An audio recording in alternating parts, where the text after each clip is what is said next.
What's going on, guys? It's Greg here, aka NYPrepper. I'm just out here enjoying this beautiful weather, and I wanted to talk to you guys about my personal Bigfoot experiences and why I believe there's a chance that Bigfoot is real. So, I want to just share some of my encounters that I had in the woods, and these encounters happened actually 2 years ago in upstate New York, and they happened in the Catskill Mountains of upstate New York. And I actually have a video, and I'll leave a link to the video on the top right corner of the screen of these things that I saw that make me believe that Bigfoot is out there. So I went for a scouting trip in, I believe it was September, for the deer season. I was investigating some new areas, possible new hunting areas in the Eastern Catskills. I wasn't familiar with the Eastern Catskills because most of my hunting I did on the Western Catskills, on the western side of the Catskills. So I wanted to investigate the eastern side. And mind you, I'm a lifelong outdoorsman ever since I was a kid. I had a passion for the outdoors, whether it was fishing, hiking, and then as I got older, I got into hunting and shooting. And I've hunted the Catskill Mountains extensively. I've spent a lot of time in wilderness areas across the United States and even in Europe. And I have an understanding of the woods and the animals in the woods. I'm not some kind of city slicker, that doesn't know anything about the woods. I'm what you would consider an experienced outdoorsman.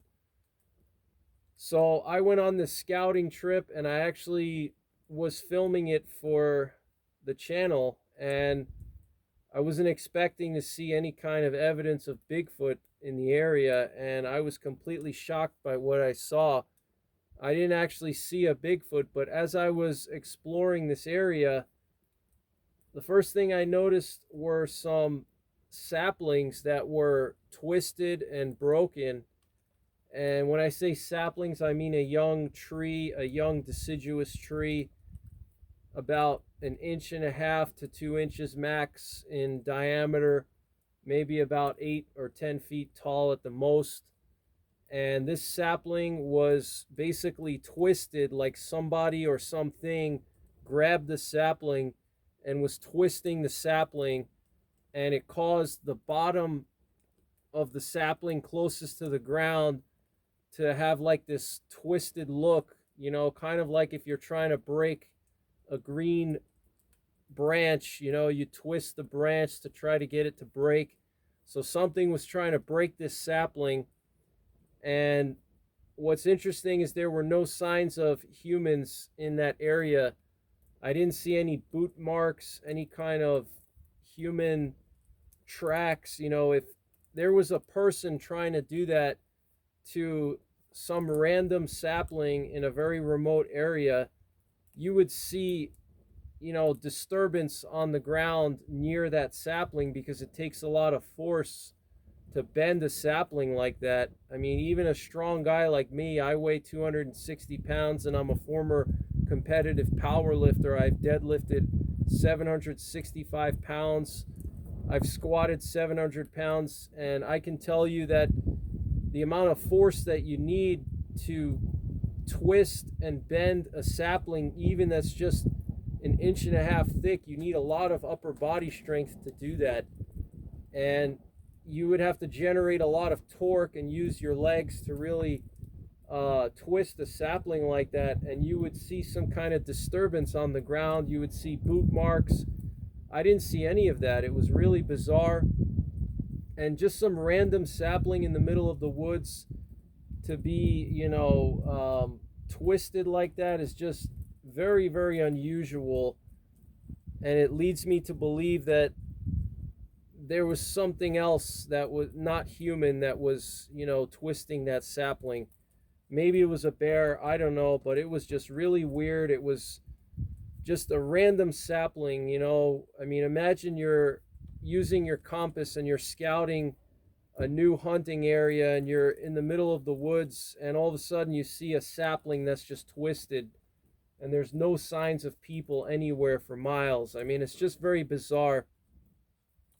Now, even more interesting than that, I returned to the same place a couple of weeks later and I just went for a hike there. I didn't go for a scouting trip. I just wanted to go for a little hike in the woods.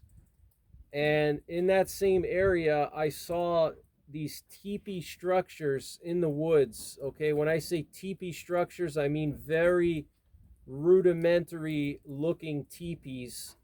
Something or someone had to take these logs and stand them upright into like a teepee structure. Okay, and probably I would say maybe 7 or 8 of these logs or branches that were kind of stood up into a very rudimentary teepee structure. Okay, so I don't know who or what could have done something like that. I mean, I don't understand why a human being would do that. It makes no sense for a person to just go into the woods and make some random teepee structure like that.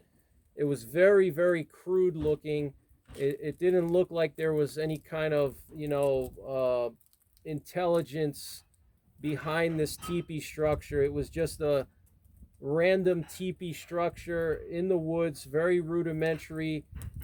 I would say the branches or the logs were maybe 10 to 15 feet long, and they were probably about 3 inches thick, and they were just kind of laid together in this teepee. The teepee, if you were to go inside of it, was probably, I would say, about 8 feet high. Okay, there wasn't any kind of cloth on it or anything. It was just, the branches rested against each other like that, just in the middle of the woods. It's just very bizarre to be walking on a hiking trail and you just see this random teepee structure in the woods, no signs of people anywhere, no tracks, nothing. And that was in the same area where that sapling was twisted. And interestingly, in that same area, a friend of mine had an encounter where they actually saw a Bigfoot just a few miles away from where I saw all these things in the woods.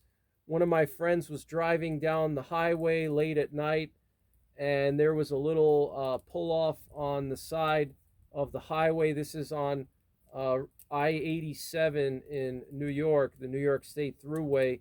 And on the side of the thruway, there was like this little pull off area, and my friend saw some kind of creature standing on the edge of the tree line on this pull off. And when my friend pulled into the pull off, the creature ran back into the woods and disappeared. But that's my Bigfoot encounter, guys. I haven't really seen anything besides that. I haven't actually seen a Bigfoot. I have had situations in the woods where I felt like something was following me or something was watching me. I've had that happen a few times when I particularly went fishing in the summer. There used to be this bass pond near my house in upstate New York that I used to always go bass fishing. And you would have to hike like probably about a mile or so from the road, and it was a big wildlife preserve, a couple thousand acres that the county preserved, so there wouldn't be any building going on, and it was just a very remote area. And the fishing was excellent because you had to hike pretty far from the road, so a lot of fishermen wouldn't go there, and it was like a very small pond with a lot of weeds, so the fishing was great, and I used to go fishing there a lot. And I remember every time I would go hiking, and I remember every time that I would be walking back from this pond to go back to my car and it was getting dark, I always felt like there was something there because the woods were so silent. And for the woods to be so silent in the middle of the summer in the evening is very unusual. Usually you hear birds. The birds make a lot of noises before the sun goes down. And it was like dead silent, and it was just very bizarre. But that's pretty much it, guys. I wanted to share with you guys my Bigfoot experiences, encounters, whatever you want to call it. You know, I don't know if those things that I saw were from a Bigfoot, but nevertheless, that's what I saw. And, you know, you can decide what you think, you know, about Bigfoot and about my encounter. You know, you can believe whatever you want to believe. But I just wanted to share that with you guys. So take care, God bless, and don't forget the 3 P's: prepare, practice, and persevere.